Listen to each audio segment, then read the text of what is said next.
दोस्तों नमस्कार, मैं अमरिंदर पटेल बात करते हैं। उत्तर प्रदेश की राजनीति 2024 को लेकर बहुत बड़ा सवाल ये खड़ा हुआ है आज के डेट में कि क्या बहन कुमारी मायावती जी जो अखिलेश यादव, राहुल गांधी और अपना दल कमेरावादी एएसपी के चंद्रशेखर आज़ाद, जयंत चौधरी का जो गठबंधन है उत्तर प्रदेश में जो बन के बिल्कुल तैयार है, बिल्कुल रेडी हो चुका है, सीट शेयरिंग से लेकर तमाम वो चीज़ें एकदम साफ हो गई है एकदम पूरी तरह से।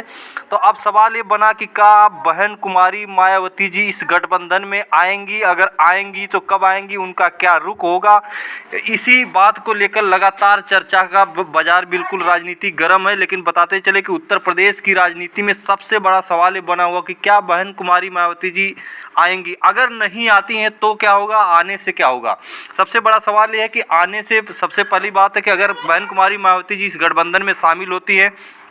तो चीज़ें साफ है कि 2024 की लड़ाई जो 12% उनका 2022 के चुनाव में 12% वोट उनका जो बहन कुमारी मायावती जी को बीएसपी को मिला था, वो वोट बिल्कुल बहन कुमारी मायावती जी के साथ है। अगर आती हैं तो ये वोट पूरी तरह से शिफ्ट होगा जो कि सपा बसपा कांग्रेस महागठबंधन जिसमें जयंत चौधरी और पल्लवी पटेल भी हैं, ये चीज़ें साफ है कि ये शिफ्ट होगा और भारतीय जनता पार्टी को बहुत बड़ा झटका लगेगा। लेकिन अगर नहीं आती हैं बहन कुमारी मायावती जी, अगर नहीं आती हैं, क्योंकि ये चीजें साफ हो गई कि कांग्रेस भी चाहती है कि बहन कुमारी मायावती जी आए, अखिलेश भी चाह रहे हैं कि बहन कुमारी मायावती जी इस गठबंधन में बीजेपी को हराने के लिए आए। इसका एक आपको उदाहरण मैं बता देता हूं कि जयंत चौधरी से जब पूछा गया, बंगलुरु से जैसे एयरपोर्ट से उतरते हैं पूछा गया कि क्या बहन कुमारी मायावती जी को, बोला सबके लिए दरवाजा खुला है, कोई भी राजनीतिक पार्टी जो विचारधारा रखती है,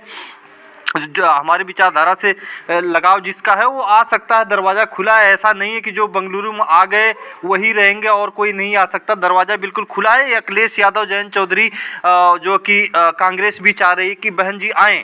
लेकिन नहीं आती हैं, इसके बावजूद भी दरवाज़ा खुला है और बहन जी फिर भी नहीं आती हैं और अकेले चुनाव लड़ती हैं, तो कहीं ना कहीं ये चीज़ें बिल्कुल स्पष्ट मैसेज जाएगा उत्तर प्रदेश के राजनीति में दलित समाज को लेकर। ये पक्का मैसेज जाएगा कि बहन जी खुद बीजेपी को जितवा रही हैं और ये जो कि गठबंधन जो अखिलेश और कांग्रेस का और जयंत चौधरी पल्लवी पटेल का जो गठबंधन है, इसको हराना चाहती बहन कुमारी मायावती जी। ये मैसेज बहुत भयंकर तरीके से जाएगा, जिसका नुकसान जो है कि बहन कुमारी मायावती जी को जो 12% वोट है वो कहीं ना कहीं उसके मन में ये सवाल होगा कि अगर हम बहन जी लड़ाई में ही नहीं है तो चंद्रशेखर आज़ाद लड़ाई में है।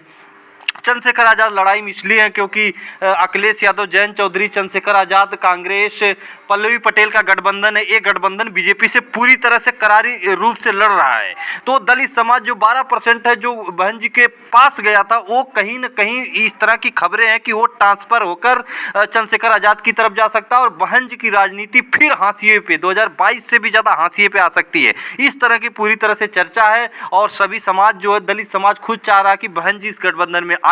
दरवाजा खुला है, कांग्रेस और अखिलेश यादव ने दरवाजा खोल रखा है, स्वागत करने के लिए एकदम तैयारी है। लेकिन कहीं ना कहीं जो मैं अपने अनुभव के अनुसार बताऊं तो कहीं ना कहीं अगर बहन जी आती हैं तो चुनाव बिल्कुल नज़दीक रह जाएगा, 1 महीना बचेगा तभी बहन जी आएंगी, क्योंकि बहुत सारी चीज़ें हैं। सीबीआई जांच की फाइलें एक बार बीच में खुल गई थी, तमाम वो चीज़ें हैं जिसको भी देखना पड़ता है। राजनीति में ये बहुत बड़ा परसेप्शन है, बीजेपी किसी भी तरह से बहन जी को इस गठबंधन में शामिल करने से रोकने का प्रयास जरूर करेगी। लेकिन क्या रणनीति है आगे, आपका क्या ख्याल है नीचे कमेंट बॉक्स में बताइए। फिर मिलेंगे अगली वीडियो, तब तक के लिए नमस्कार।